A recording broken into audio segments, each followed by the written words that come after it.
So you want to start investing, but you're broke. If you're one of the 61% of Americans who are living paycheck to paycheck, meaning you have very little to almost no savings, you have no investments, your pay from your job is just barely enough money to pay your bills, and you're wondering how you can get yourself out of this situation, start investing so that you can improve your future, I've got good news for you. There is a way to get started, and there is a way to invest when you feel like you really don't have any money to invest. And the best part of all is investing is really easy, and I'm going to show you how. First of all, we got to talk about what to do with this paycheck that you get. Because the average pay in the United States, the average take-home pay is around $3,300 per month. And that's not a lot of money, especially when you consider the fact that the average rent and average mortgage is $2,000 a month. That only leaves you $1,300 a month left over. The average grocery bill is around $700 a month. That leaves you $600. Then you got gas in your car. You got to buy food. Your friends might want to take you out. You might have to buy a few drinks on a Friday night.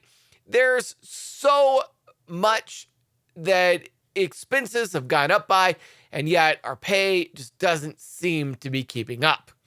So what do you do if you're in this situation where you're living paycheck to paycheck, you don't have any savings, you barely have enough money to pay your bills? What do you do? Well, the good news is investing is really easy. And believe it or not, I know this sounds crazy, but the amount of money that you have or don't have is actually dependent not so much on your current situation with how much money you're making and how much your bills are. It actually has a lot more to do with your mindset, how you view money, and your habits on what you do with money. For example, there are some people that have the habit of going out and buying their lunch every single day while they're at work. And this might rack up 10, 15 bucks a day. At the end of the week, you've probably racked up about $75 to $100 worth of expenses just in food alone. By the end of 2 weeks, your entire pay period, that's about $150 to $200 that you've spent on food.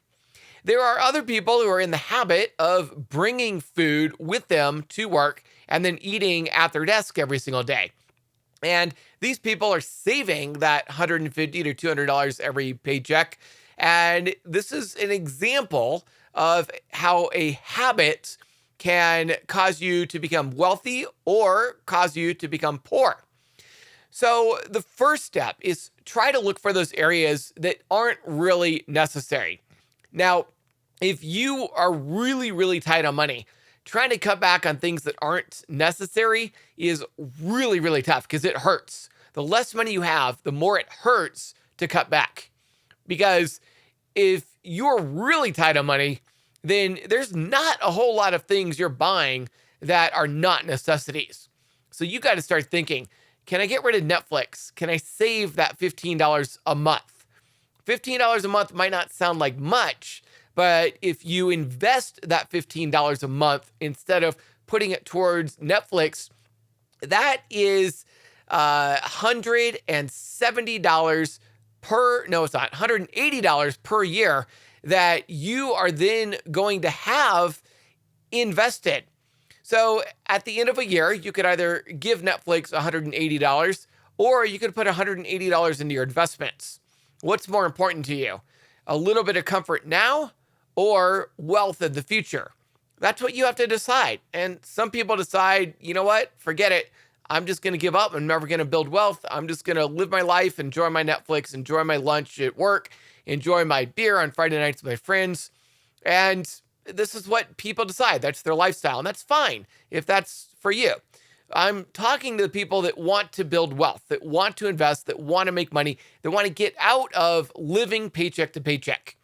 And for you, it really starts with finding those areas where you can cut back. And ideally, you get to the point where you can get $50 to $100 per paycheck that you can then invest. It doesn't take a lot of money. $50 to $100 per paycheck is all you need to get started. You can open a broker account and make your very first investment with just $100. You don't need a lot of money. So look for areas where you can cut back, get that first $100 saved up, open a brokerage account, and then put the $100 in there. Now, again, when it comes to money, it's all about building good financial habits. So when it comes to building good financial habits, this means you have to get into the habit of investing. And the best way to get into the habit of investing is by taking a small amount and investing it every single pay period. So every single pay period, you take that $50 or $100 that you've managed to cut out in expenses and you put that into your investment accounts. Now, what ends up happening is if you're able to save, say, $100 every single paycheck and you get paid every other week, that's 26 weeks, you are going to end up saving $2,600 by the end of the year. And that's amazing that you could save that much money over the course of a year. By consistently putting money into your brokerage account every single week, you are going to start building the habit of investing. And here's the really great thing, that $2,600 you save, if there's some sort of emergency that comes up, let's say your car breaks down or something like that, and you absolutely need the money to pay your bills, you can actually use the money in your investment account to pay those bills rather than putting it on a credit card. As a result, you will eventually get to the point where you stop charging money on your credit cards and you actually start paying them down. And once you get out of debt and you're no longer paying on the credit cards, that is that much more money that you can then put into an investment account. Now, bringing up credit cards, you might be asking, hey, Scott, should I really be investing trying to make 8% per year if I've got these credit cards that are around 25 or 30% per year in interest? Shouldn't I go pay those off first? And the answer is yes and no. So on one hand, yes, any excess additional money you have, you definitely want to be putting towards paying off your credit cards. You've got to get out of debt. That is the only way to get financially free. Now, I'm no Dave Ramsey. I'm not talking about your house. I'm just talking about getting those high interest debts paid off, the credit cards, the car loans, things like that. Now, when it comes to investing, while you still got credit card debt, the reason you still want to be putting $50 to $100 every single paycheck into an investment account, even though you've still got credit cards you're trying to pay off, is because this is building a good habit. It's all about building that habit. So when you get into the habit of investing every single pay period, once those credit cards are paid off, you're already in the habit of investing. And now you can take all the money that you used to pay on those credit cards and you can put it into your investments instead.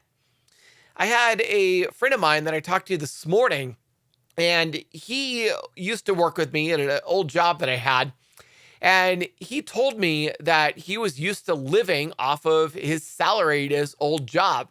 And when he went and got a new job, he got a massive pay raise, a $30,000 a year pay raise, massive pay raise. Now, most people, when they get that kind of pay raise, what they do is they improve their lifestyle, which in turn has the effect of increasing their bills.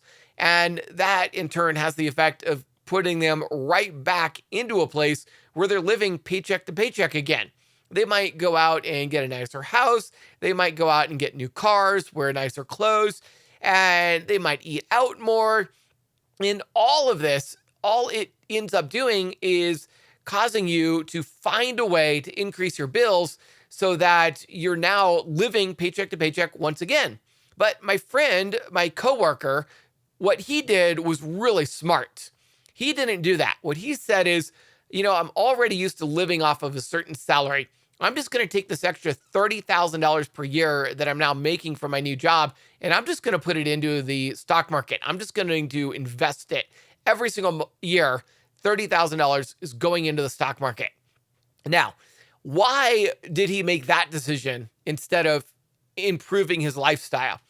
It's because he was already in the habit of investing money. He had already been investing money at his old job.